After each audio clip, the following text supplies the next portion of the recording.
प्रभु जीशुଙ୍କ मधुर नामरे आपण समस्तଙ୍କୁ मोर भक्तिपूर्ण नमस्कार एवं शुभेच्छा जनाऊँची। प्रभुଙ୍କ अनुग्रहरे आज आमे एही दिनटी देखि पारि अछु। देखंतु समय अति शीघ्र अतिबाहित हो जाउछि। आमे एही नूतन वर्षर द्वितीय मासको ऑलमोस्ट समाप्त करिबा उपरे अछु। आज मो समय विषय किछि कहबा पई चाहिबी। आ प्रभुଙ୍କର वाक्य समय को नहीं कि अनेक अंशरे मेंशन करा जाई अछि। ताहार गोटिए अंशर आमे देखिबा द्वितीय पीतर 3 पर्व 9 पद। सेथिरे लिखा जाए, किंतु हे प्रिय माने प्रभुଙ୍କ निकटरे गोटिए दिन जे सहस्र वर्ष तुल्य और सहस्र वर्ष जे गोटिए दिन तुल्य, एही विशेष विषय तुम्हे माने भूली जाओ नाही। एही द्वितीय पीतर 3 पर्व 9 पदरे पितर मंडली को समय विषय किछि कहबा पई चाहंती। आ प्रभुଙ୍କର दृष्टि समय किपरि धरा जाए ताहा से कहउचंती। ए जागारे आमे अधिक गभीर एवं महान विषय लुचि रहिछि, किंतु आमे एही पैसेज रो आम पई आम दैनंदिन जीवन पई कोन उपयुक्त ताहा आमे दृष्टिपात करूथिबा। एही पैसेज रो एही वर्ष रो जणा जाए जे परमेश्वरଙ୍କ हातरे समय अछि। कोनोसी एक प्रॉपर्टी को ओन करिबा बा अधिकार करिबा परि परमेश्वर समय को अधिकार करंती।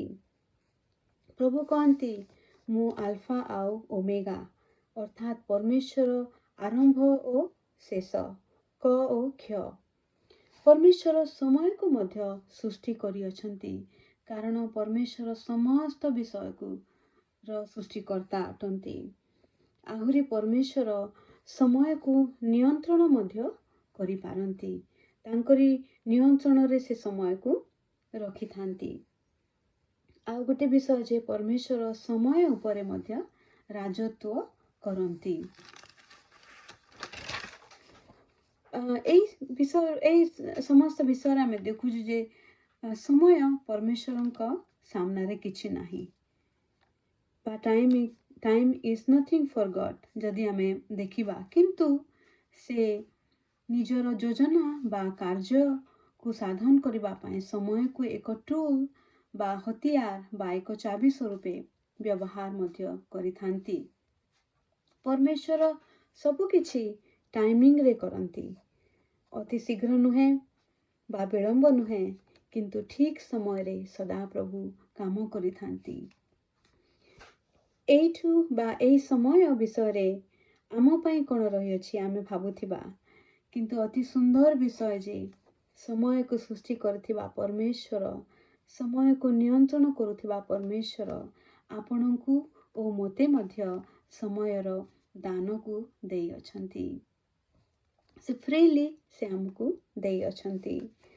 आउ ए विषय नै कि आमे तीनोटी मुख्य विषय देखिबा। प्रथम विषय जे परमेश्वर समान भावरे समस्तଙ୍କୁ समय देई अछंती। सूर्यर अवस्थिति एवं ऋतुर परिवर्तन अनुसारे गोटिए देश रे राति हेइथिले गोटिए देश रे अन्य एक देश रे दिन हेइ थाए। किहबा गोटिए राज्य रे 7टा सकाळ 7टा हेइथिले अन्य राज्य रे सकाळ 9टा हेइ थाए। एही परि आवर रो मध्य डिफरेंस देखा जाई थाए। किंतु समस्तଙ୍କୁ सबु देशर लोक मानंकु होय तो से माने चाइना रो हेइ पारंती ना अफ्रीका रो हेइ पारंती, किंतु समस्त लोकंकु से गोटिए दिन रे केवल 24 घंटा एवं गोटिए सप्ताह रे 7 दिन देई अछंती। अन्य भाषा रे आमे कहि थाउ 24/7।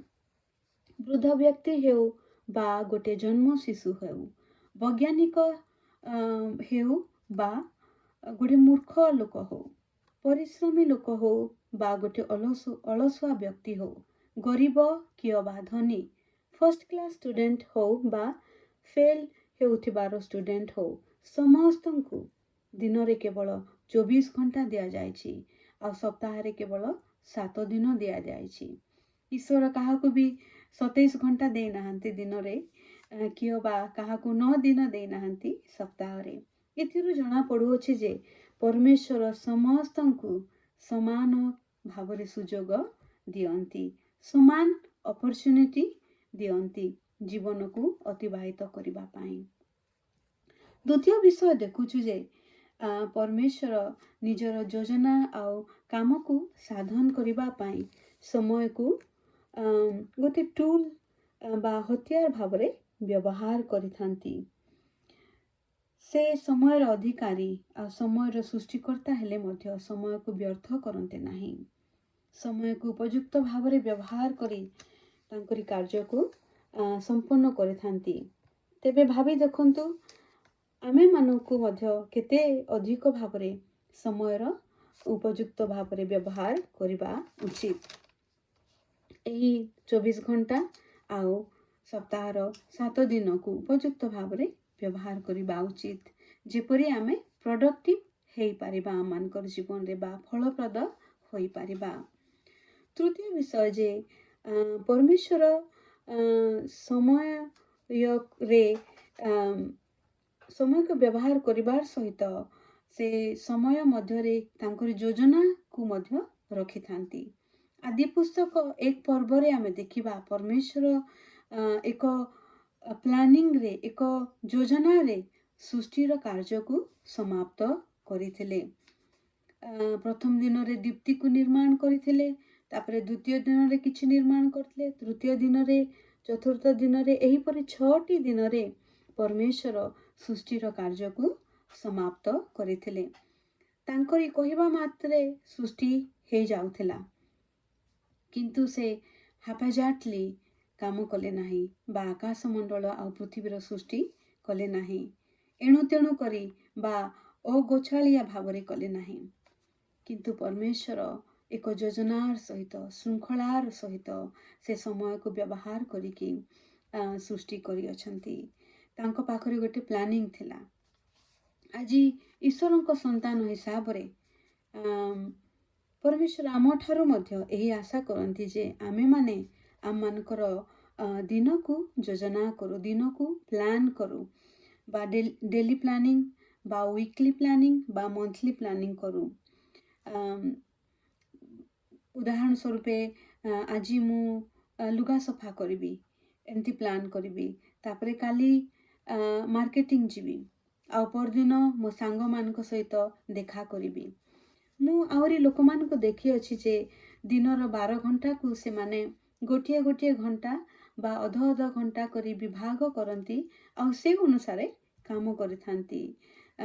फॉर एग्जांपल सकाळ 6टा रे प्रार्थना करती, 7 o'clock गाधांती, तापरे 8टा रे जलखिया करती, 9टा रे फोन कॉल करती।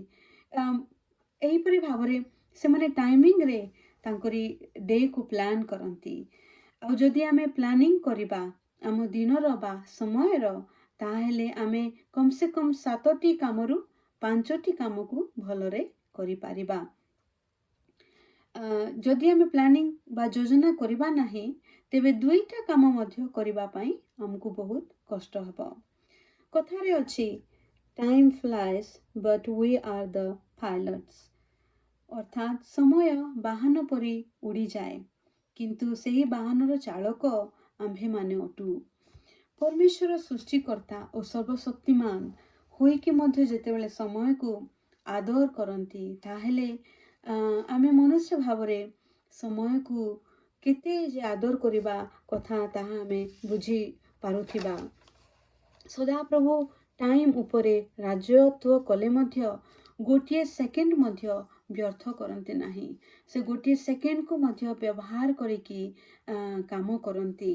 प्रभुंकर वाक्य कहे जोहन 5 पर्व 17 पदरे जीशु कहू अछंती, मोहर पिता ए पर्यंत कार्य करूअछंती आउ मु मध्य करूअछि।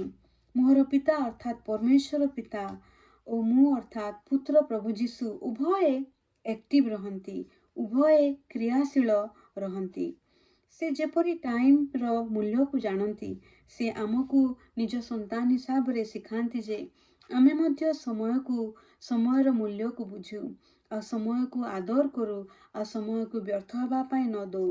ଅଳସୁଆ ନ ହୋଇ ଠିକ୍ ସମୟରେ ଠିକ୍ ବିଷୟ ପ୍ଲାନିଂରେ କରି ଆମେ ଫଳପ୍ରଦ ହଉ, ଯଦ୍ୱାରା ଆମ ପରମେଶ୍ୱରଙ୍କର ଆମ ପିତାଙ୍କର ଗୌରବ ହେବ, ଯିଏକି ଆମକୁ ସମୟର ଦାନ ଦେଇଅଛନ୍ତି। ପ୍ରଭୁ ଆମ ସମସ୍ତଙ୍କୁ ଆଶୀର୍ବାଦ କରନ୍ତୁ। ଆମେନ୍।